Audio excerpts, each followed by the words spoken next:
जय हिंद साथियों।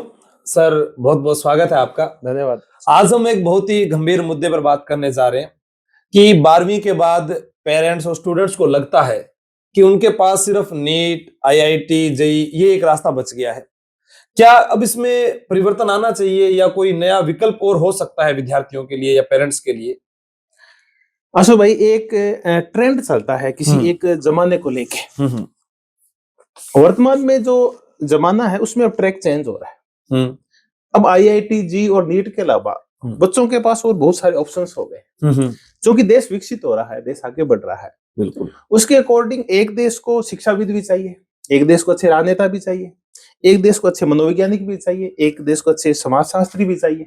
बिल्कुल। तो अगर आप अन्य सेक्टर्स में भी जाते हैं, तो चाहे आपको सोशियोलॉजी पढ़नी हो, पॉलिटिकल साइंस पढ़ना हो, इकोनॉमिक्स पढ़ना हो, तो भी आप एक अच्छा स्कोप है वो मेंटेन कर सकते हैं। आप अपने करियर को एक नई दिशा दे सकते हैं। तो बहुत सारे ऑप्शंस खुल गए, बहुत सारे करियर खुल गए। तो मैं ये सोचता हूँ कि अब माता पिता को और बच्चों को भी सिर्फ नीट या जेईई की तरफ केंद्रित नहीं करके और उन वाइड एस्पेक्ट है उनके ऊपर ध्यान देना चाहिए कि कितने सारे और सेक्टर खुल गए हैं। अभी पिछले कुछ सालों में लगातार सुनने को आ रहा है सीयूईटी एग्जाम। क्या ये वर्तमान में गेम चेंजर साबित हो सकता है? क्योंकि ग्रामीण अंचल के जो परिवार हैं, जो ग्रामीण परिवेश में रहने वाले विद्यार्थी हैं, उनको नहीं मालूम कि ये सीयूईटी है क्या। देखिए, कोई एक टाइम था जब न्यूज़पेपर्स में बड़ी बड़ी खबरें ये आया करती थी कि आज जो दिल्ली यूनिवर्सिटी है उसकी कट ऑफ जारी हुई है और जो कट ऑफ गई है वो 90.99 परसेंटाइल में गई है। तो एक बार तो देखे डर लगता था, हम घबराते थे। और विशेष करके जो ग्रामीण पृष्ठभूमि के जो बच्चे हैं, जो राज्य सरकार के स्कूल्स में पढ़े हुए हैं या फिर ऐसे बोर्ड्स में पढ़े हुए हैं जहां इतने परसेंटेज लाना भी असंभव था, तो सीबीएसई के या कॉन्वेंट स्कूल्स में जो पढ़े हुए बच्चे थे वो ये परसेंटेज लेके आते थे। और डीयू, जेएनयू या बीएचयू जैसे जितने भी बड़े केंद्रीय विश्वविद्यालय थे वो इन्हीं लोगों के लिए रिजर्व थे, ये मानिए आप। अच्छा। लेकिन जब से सीयूईटी आया है ना, तब उसके बाद से प्रतिभाओं की अब सही पहचान होने लगी है। अब उन बच्चों के लिए भी सारे मौके खुल गए हैं जो गांव में, ढाणियों में, दूर दराज में बैठे हैं। बस आपको कुछ नहीं करना, आपको दोनों लैंग्वेज, हिंदी और इंग्लिश दोनों में पेपर आते हैं। बिल्कुल। अगर आपकी तैयारी ठीक है, आपका सब्जेक्ट का नॉलेज ठीक है, तो आपकी प्रतिभा को कोई रोक नहीं सकता। अब आप चाहे कॉन्वेंट से पढ़े हैं, कॉन्वेंट से नहीं पढ़े हैं, आप 99 परसेंटाइल लाए हैं, परसेंटेज लाए हैं चाहे नहीं लाए हैं, मुद्दा ये है कि अगर आपकी तैयारी ठीक है तो आप सीयूईटी दीजिए और देश के जितने भी केंद्रीय विश्वविद्यालय हैं जो टॉप के हैं उनमें आप एडमिशन लीजिए, क्योंकि अब यही एक तरीका रह गया इन विश्वविद्यालय में एडमिशन लेने का। अब मेरिट सिस्टम चला गया है। एक जैसे अपने बात करें कि साइंस तक तो ठीक है, लेकिन जो आर्ट्स है, कॉमर्स के विद्यार्थी हैं, उनके लिए जैसे सीएलईटी है, आईआईएम है, या फिर वो विद्यार्थी भी क्या नीट, जेईई की तरफ ही जा रहे हैं, उनके लिए क्या विकल्प हो सकता है सीयूईटी, जो आर्ट्स के, कॉमर्स के अन्य विद्यार्थी जो है? देखिए, जो सीयूईटी का जो एग्जाम है, कॉमन यूनिवर्सिटी एंट्रेंस टेस्ट, वो उन सब केंद्रीय विश्वविद्यालयों में वो सारे कोर्सेज अवेलेबल करवाता है जिनका संबंध साइंस से भी है, जिनका संबंध कॉमर्स से भी है और जिनका संबंध आर्ट्स से भी है। यानी तीनों फैकल्टी में जितने भी बैचलर कोर्स आप करना चाहते हैं, चाहे आप कंप्यूटर का डिप्लोमा करना चाहें, चाहे आप लॉ से रिलेटेड डिप्लोमास करना चाहें, या फिर आप बीकॉम करना चाहें, या कुछ विश्वविद्यालय तो ऐसे हैं जो बीटेक करवाते हैं, तो सीयूईटी एक ऐसा माध्यम हो गया है जिसके द्वारा आप नीट के, जेईई के या क्लैट के और ऑप्शन है उनको भी यहाँ पहुंच सकते हैं। ये नहीं है कि ये 3 या 4 प्रकार के विश्वविद्यालय है देश में, भी आईआईएम है या आईआईटीज हैं या केंद्रीय जो लॉ की यूनिवर्सिटीज है। इसके अलावा भी और बहुत सारे केंद्रीय विश्वविद्यालय है जो अच्छी डिग्रियां करवाते हैं और इनमें प्रवेश का माध्यम है वो सिर्फ सीयूईटी है। अच्छा, जैसे कई पेरेंट्स सोचते हैं कि हमारा बच्चा जो है हमारे पास ही रहे, कि वो घर पर ही रहे, यहीं से बीए, बीएससी की डिग्री कर ले, तो ये अभी तक सोच में बदलाव नहीं आया। वो ये सोचते हैं कि लोकल कॉलेज बेहतर है या फिर डीयू है, जेएनयू है या बीएचयू यूनिवर्सिटी है। तो मैं आपसे सीधा सीधा सवाल ये है कि लोकल कॉलेज और जो सेंट्रल कॉलेज है, उनके विद्यार्थियों तक हम कैसे परिवर्तन आ सकता है उनमें, और वहां तक हम कैसे पहुंच सकते हैं? इस मुद्दे के ऊपर मैं आपसे ये चर्चा करना चाहूँ कि पहले मुद्दा ये है कि हमारे बच्चे ने 12th कर ली, लड़का है लड़की है, ये चलो डजंट मैटर, ये कोई मुद्दा नहीं है।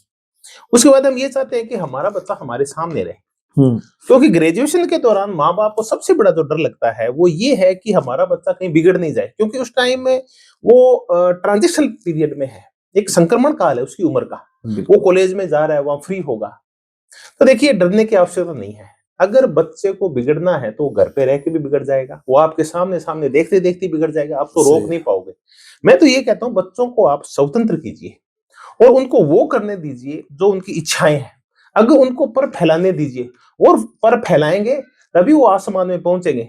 अगर आप ये चाहते हैं कि मेरा बच्चा मेरे दायरे में रहे, यही लोकल कॉलेज में पढ़े, तो वो उन नए जो क्षेत्र खुल रहे हैं जॉब के, आगे बढ़ने के, पर्सनैलिटी डेवलपमेंट के, वहां तक नहीं पहुंच पाएंगे। एक मुद्दा तो ये था जिसमें हमने पेरेंट्स के डर की चर्चा की कि बच्चों को आप फ्री छोड़िए। बिल्कुल। दूसरा मुद्दा ये है कि हम लोकल कॉलेज में नहीं पढ़ा के और सेंट्रल यूनिवर्सिटीज में ही बच्चों को क्यों पढ़ाएं? आशु भाई, मैं इसके ऊपर आपसे चर्चा करूंगा।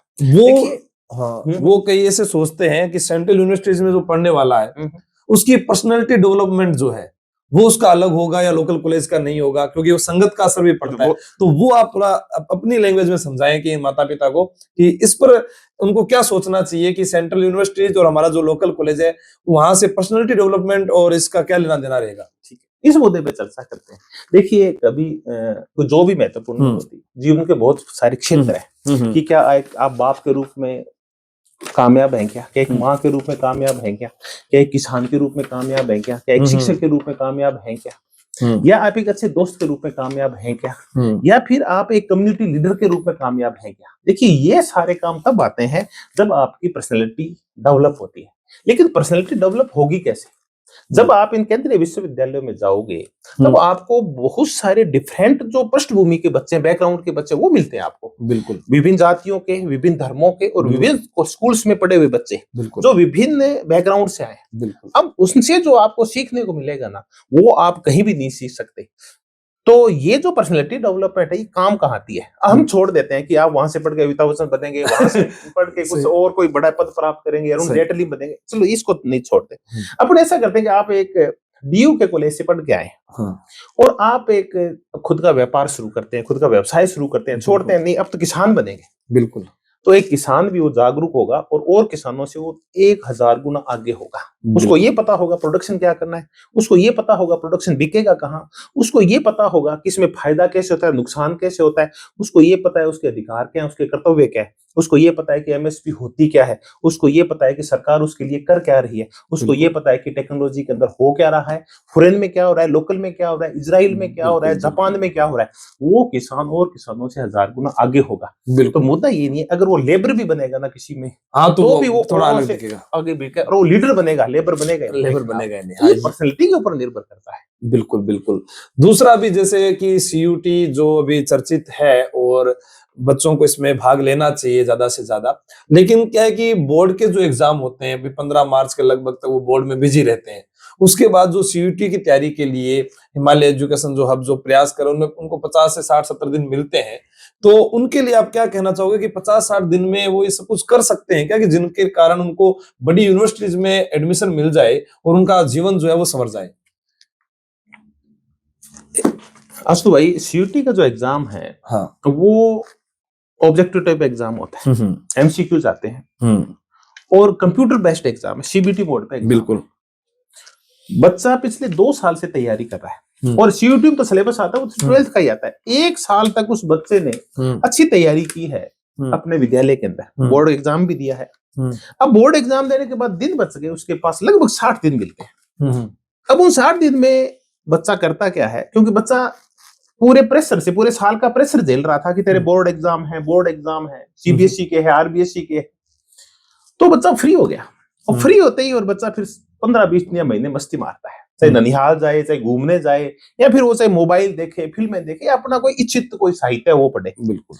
लेकिन अगर वो 2 महीने अगर यूटिलाइज कर लिए जाए, उस 2 महीने में कुछ नहीं करना, बच्चे को नॉलेज सारा है जो पूरे साल पढ़ रहा था वही बुक्स है, बस करना क्या है, उन बुक्स में से आपको कुछ फैक्ट्स उठाने हैं और कुछ समझ और विकसित करनी है। हिमालय जो हमने इसके लिए एक 60 दिन का पूरा कॉम्पैक्ट एक प्रोग्राम बनाया है। अच्छा। जिसको हम क्रैश कोर्स बोलते हैं। अच्छा। इस क्रैश कोर्स को अगर आप कर लेते हैं तो ये आपको बहुत तेजी से ये तो कोर्स करवाते हैं। अच्छा। दूसरा, 60 दिन तक बच्चे को 13 से 14 घंटे डेली एंगेज रखते हैं। अंगेज अच्छा। रखने का तरीका ये है कि पहले तो पढ़ाओ इनको, पढ़ाओ।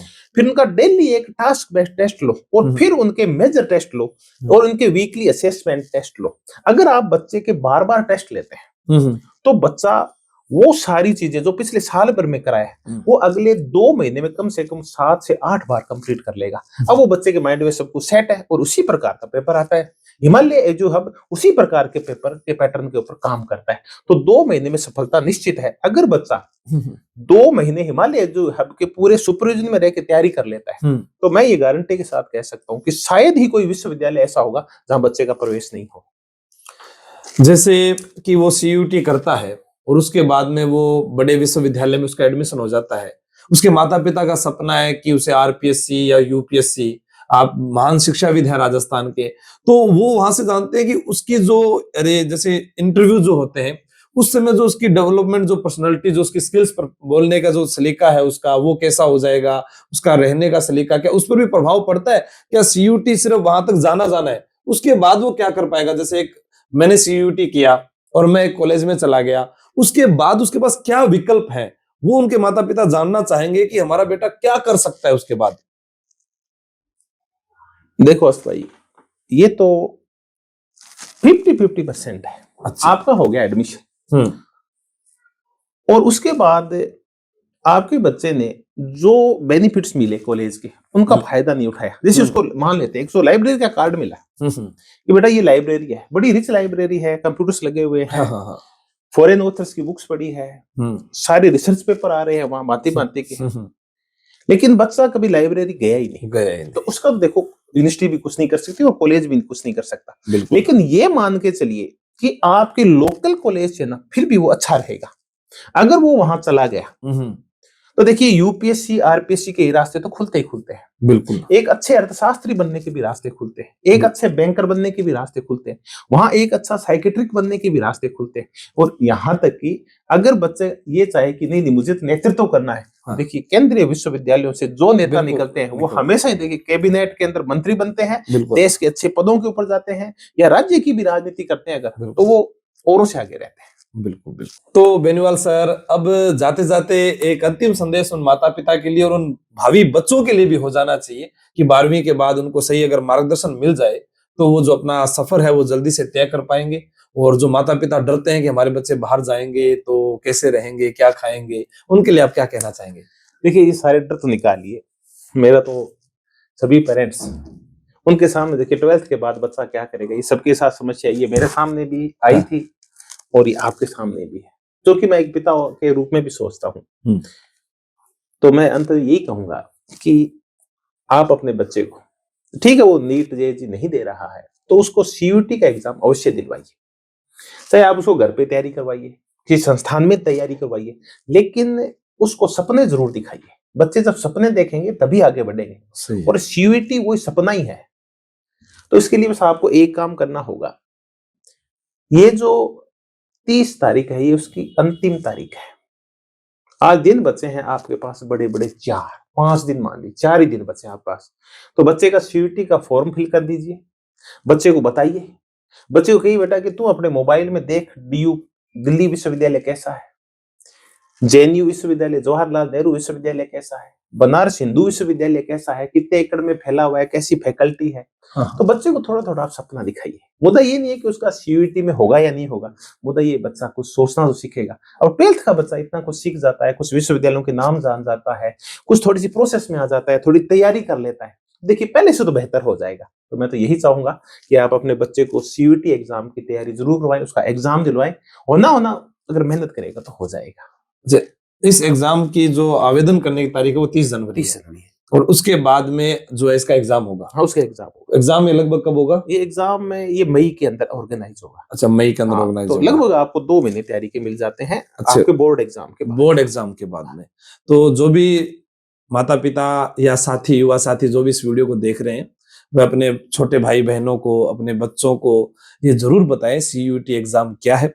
और इसकी अधिक जानकारी के लिए आप जयपुर हिमालय एजुकेशन हब जो सेंटर है वहां पर आ सकते हैं, या नीचे दिए गए जो ये आपको नंबर दिख रहे हैं आप इन पर भी संपर्क करके जो है उचित मार्गदर्शन ले सकते हैं, ताकि हमारे पास में 2 के अलावा तीसरा विकल्प भी है जिसमें कम खर्चे के अंदर भी हम बड़े सपनों को पूरा कर सकते हैं। ठीक है सर। थैंक यू सर, बहुत बहुत धन्यवाद। जय माता दी।